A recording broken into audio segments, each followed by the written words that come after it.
Yo, what is up? It is your boys out there back with a brand new What If. Now, as you can see from the title, this is going to be What If Deku had paint magic?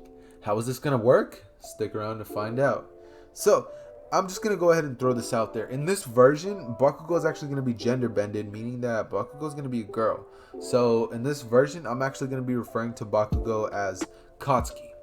I'm just going to be saying Katsuki just because I don't really have the time to think of a girl name, and I just kind of like the idea of Katsuki, you know? So, yeah, let's go ahead and get started. This What If actually all starts off when Deku is in playing around with Katsuki and the other two kids.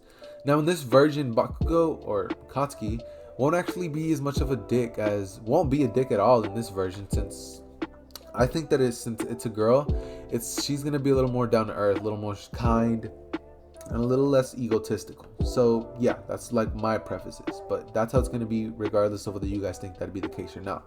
So they would actually be playing around near a little forest where Bakugo in the original canon had actually fallen off.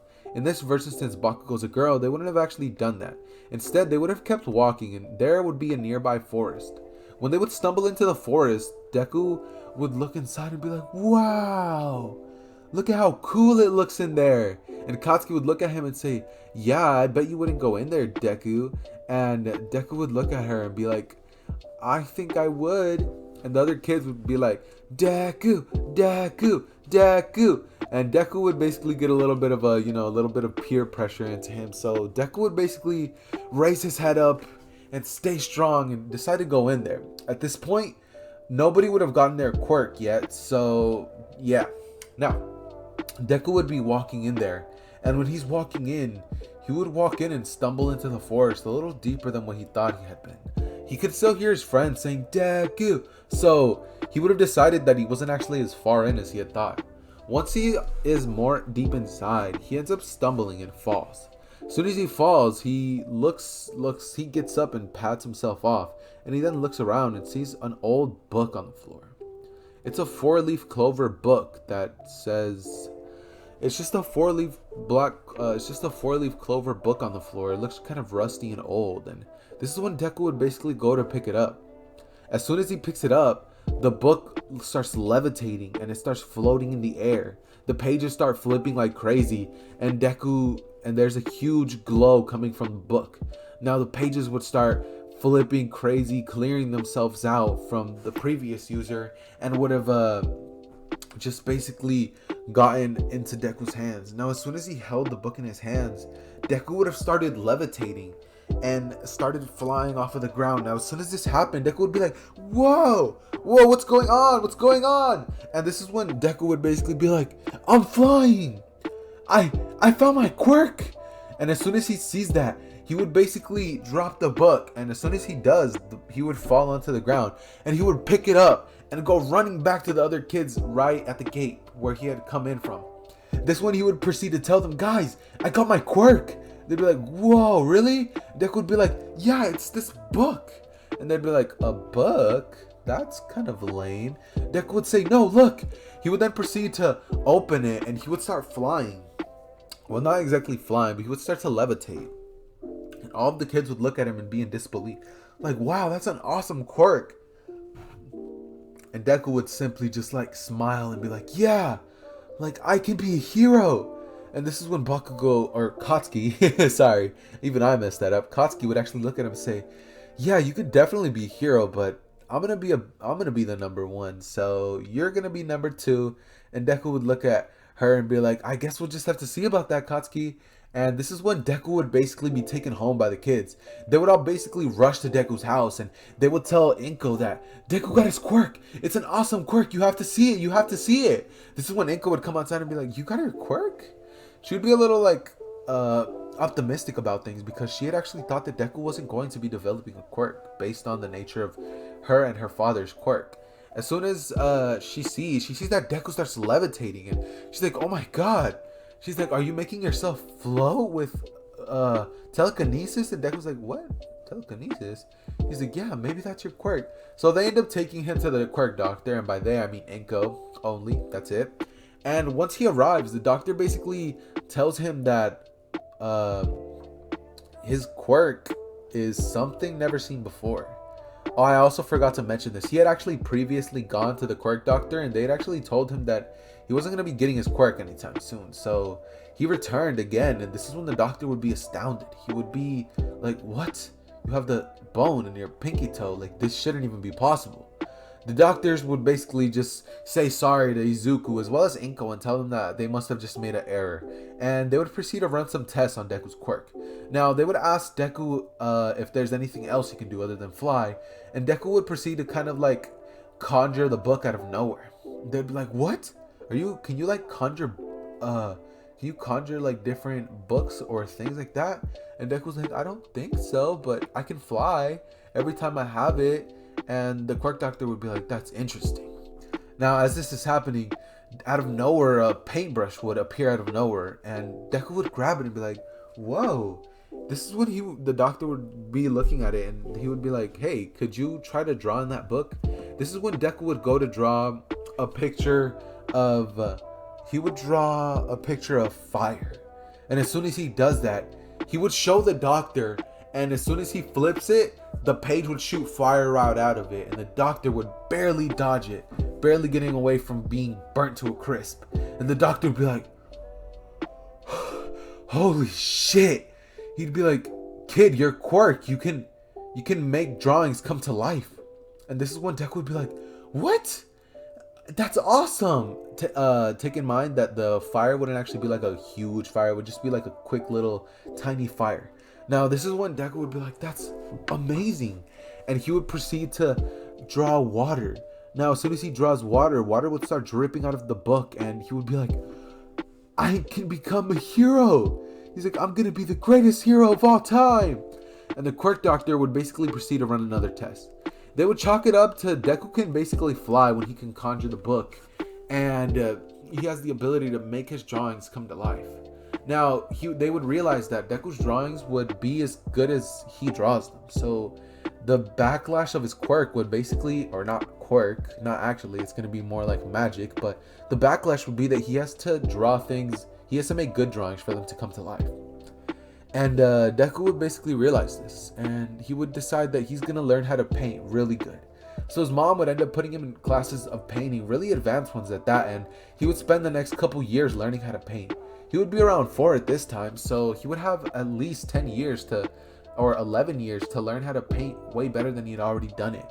I'm pretty sure that the My Hero Academia story starts when they're 15 or 14, but let's just say 15, just for plot convenience.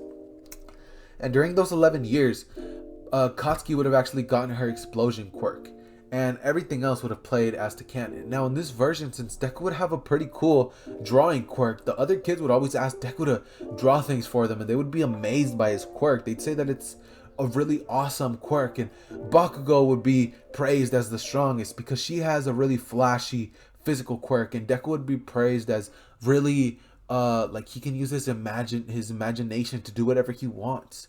Deku would grow up being really confident and being basically best friends with Bakugo. They would basically train together and always be seen together. Like, they would be basically inseparable. Now, at this point, Deku would have actually learned how to make his drawings come to life way better than in the original canon. And this is when the day of the the job application thing, and the teacher would walk in saying, I know you all want to become heroes. And this is when Katsuki would actually get up. Sorry, I'd be messing that up too. You know, I'm human. Katsuki would get up and say, hey, teach, don't let me in with them. I'm going to become the greatest hero of all time. Me and Deku together, we're going to be a team. And this is when Deku would actually smile, thinking of what she had just said, and said, I wish we were more than a team. And nobody would have heard that, since he would have just kind of mumbled that under his breath. And things would basically go on as to canon. Katsuki wouldn't be as much of a dickhead, so nobody would really be like, fight us then!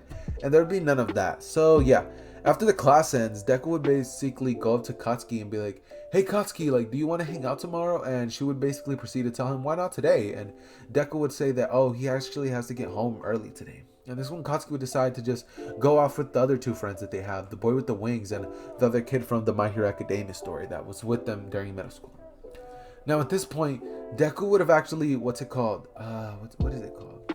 Yeah, Deku would have actually decided to take a quicker route home, meaning that he would take the route of the sludge villain monster.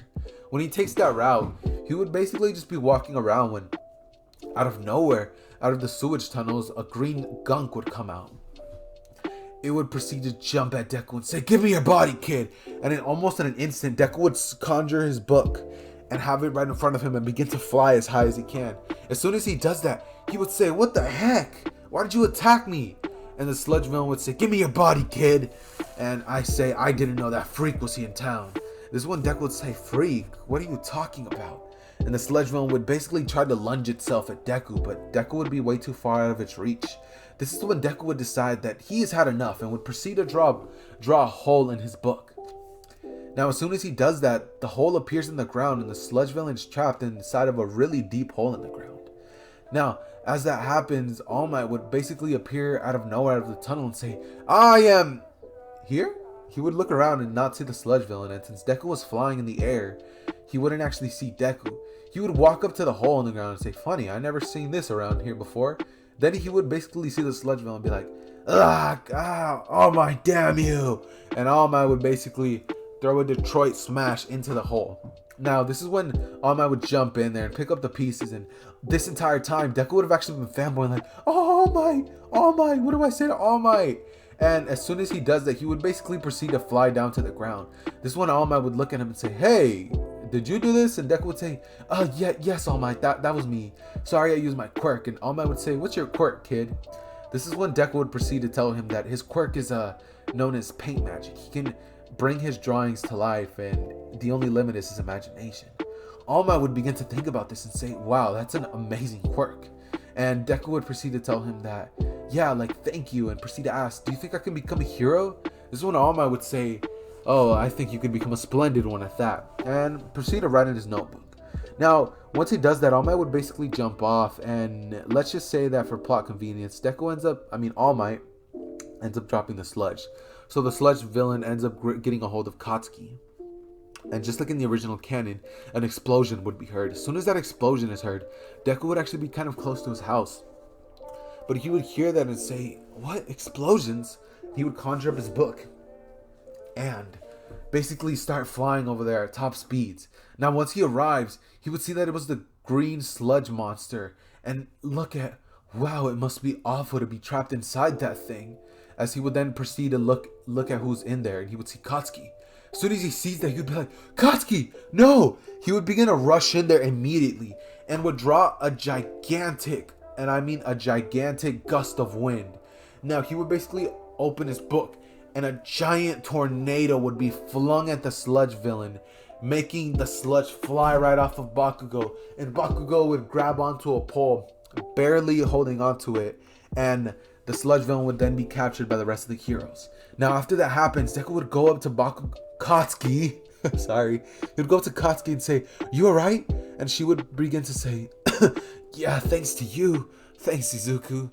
This is when Deku would say, "Oh, it was no problem. I'm just glad you're safe." This is when All Might would basically not have just basically been watching the entire time, not have actually jumped in, and he would have been like, "This kid, he has such an amazing quirk." It's when he would think to himself that he should make him his successor. So Deku and Katsuki would actually be going home, and this is when Deku would proceed to walk Katsuki to her house. Now, after doing that, he would basically go to his house and just be walking. But once he's about to get to a corner, All Might would pop around the corner and say, "I am here." Now, as this is happening, All Might would basically proceed to tell Deku that he's here and that he was really impressed by what Deku had done back there. And Deku would say, "Oh, All Might, thanks. Thank you. Your approval definitely means a lot to me." And All Might would say, "Well, kid, there's something that I actually want to talk to you about." And Deku would say, "Really? What is it, All Might?" This is when All Might would then proceed to tell him about his injury as well as his quirk and how it can be passed on. And after hearing this, Deku would be like, "You can pass on your quirk?" And All Might would be like, "Yes, young man, this is a quirk that has been handed to me like a torch." And Deku would think about this really hard before saying, "All Might, as much as I would love to take your quirk, I don't think I really need it to become a hero. I want to become a hero with my own power. I want to show the world that I can become a hero with the power that I have on my own." And All Might would hear this and be a little disappointed, but this is when Deku would say, "But hey, I think I know somebody who you can give your quirk to. She's a really amazing girl and has an amazing sense of justice, as well as is one of your biggest fans probably." And All Might would basically have a lift his ear to that. He would raise an eyebrow to this, and Deku would proceed to tell him, "Yeah, name's Katsuki Bakugo." Wait, yeah, Katsuki Bakugo. Fuck! What would the last name be? Katsuki. Whatever. Katsuki, right? Name's Katsuki. And All Might would begin to say, "Katsuki, huh? How about you bring her around Degama Beach tomorrow and we see what her potential is?" And this is when Deku would proceed to smile at All Might and say, "Thanks, All Might. I'll definitely be telling her about you." And All Might would basically say, "Great, kid. I'll be heading off now. I'll see you at the beach at whatever time, whatever designated time you guys would think that it would be. Like, let's just say 7 or 8, right?" Now, Deku would get home and proceed to call Katsuki and tell her that, no, he wouldn't actually, he would get home and he would eat and then conjure his book and fly over to Katsuki's house. Now, as soon as he gets there, he'd be like, "Katsuki, big news. I met All Might and he wants us to meet him at Degama Beach tomorrow." And Katsuki would be like, "What? All Might?" She would say, "You're kidding, right?" Deku would say, "No, I'm not kidding at all. Like, meet me at Degama Beach. All Might's gonna be there." And he would say, "I have a surprise for you." Katsuki would basically just be like, "Okay." And Deku would proceed to fly back home. Now, the next day would roll around, and this is when Deku and Katsuki would actually arrive to the beach, seeing All Might in his buff form. Now, as soon as they arrive, All Might's like, "You guys are," as he would spit blood out and be like, "Fuck." This is when Katsuki would actually get scared and be like, "What the fuck? Who is this?" And Deku would say, "Oh, it's All Might. Don't worry. Like, he has an injury. That's why he deflated." And Katsuki would be like, "Oh." This is when All Might would proceed to basically explain how One for All works and all of the things to it. And Deku would be like, "Yeah, and All Might wants to see if you're a worthy successor." This is when Katsuki would be like, "Really? You mean it? You'd be willing to give your quirk onto me?" And All Might would say, "Yes, but you would have to earn it." Now, Katsuki would begin to smile, and this is when Deku and Katsuki would basically go through the 10-month training with All Might. For Katsuki, it would be more physical training and more physical and more tactical training, as well as improving her own quirk. And for Deku, it would be physical training, since All Might would have told Deku that he can't always rely on his quirk, that he should learn how to fight and build himself physically if he wants to, be even better than he already is. Deku would take this to heart and would basically proceed to, during the 10 months, he would proceed to think outside of the box. All Might would actually suggest that to him, as well as Katsuki. They would tell him that his attacks, like the things that he uses, are pretty average, and they would tell him that what he does is pretty simple. This is when Deku would wonder if, like, they're right, and Deku would actually be practicing with his quirk a lot. During the 10 months, Deku would have realized that now he can draw things in his book and open and flip to the page, and whatever page he's opened, the attack can work. So Deku no longer ever has to draw things on the spot. Now he can pre-draw things, and let's say he could draw like a fire tornado would come out, or a tsunami would come raging out of the book, or a gust of wind swords, things like that. Like, it's up to your imagination what Deku could do with his quirk. So during this time, Deku would have been thinking outside of the box, and at this point, Deku would be a phenomenal artist. So the things that he could draw would be amazing. Now, there's one day when Deku would actually be out there at the beach, and Katsuki would have already finished cleaning the beach, and it would be around the 9-month point. Yeah, 9-month point. And this is when Deku would say, "There's something that I've always wanted to try." He then goes on his book, and for about for about a couple of seconds, Deku begins to draw a picture of All Might. Now, as soon as he does it, he would basically, an All Might would appear in front of him, a prime All Might. A physically in top condition All Might would appear right in front of them. And Deku would be like, "What? It works?" And All Might would basically stop everything, as well as Katsuki, and they'd be like, "No way." This is when Deku and All Might would basically look at Deku and say, and have no personality. He wouldn't speak, he wouldn't do anything. It would just be a plain drawing. Deku would proceed to tell him to shoot a smash at the ocean, and the All Might drawing would proceed to do so. Now that would create a huge gust of water to fly out in the direction that he punched out, and All Might would be astonished. He'd be like, "Kid, you just created me. Like, you're gonna be unstoppable." And Akatsuki would look at Deku and be like, "What the fuck?" And this is when Deku would basically realize that he can draw people. Not only can he draw attacks or traps, because that's what he's been doing with his quirk until now. He can draw metal boxes to trap people in. He can draw holes in the ground to create random holes. He can draw like elements in his book to create elemental attacks. And now he can create literal pro heroes from nothing. Deku would then proceed to spend the next month drawing every single idea that could come to mind. Anything at all. He would proceed to draw anything and everything that could come to his mind. And I'm just going to say it now, boys. You guys can pick what things he can do. Think outside of the box. Give me some really amazing ideas, and I promise, guys, I will be using your ideas to the fullest. But this is actually where I'm going to be leaving it off, as it's already a 20-minute video, and I really hope you guys enjoyed this. If you guys want the next part, definitely hit 20 likes, and I'll see you guys on the next part. Zether.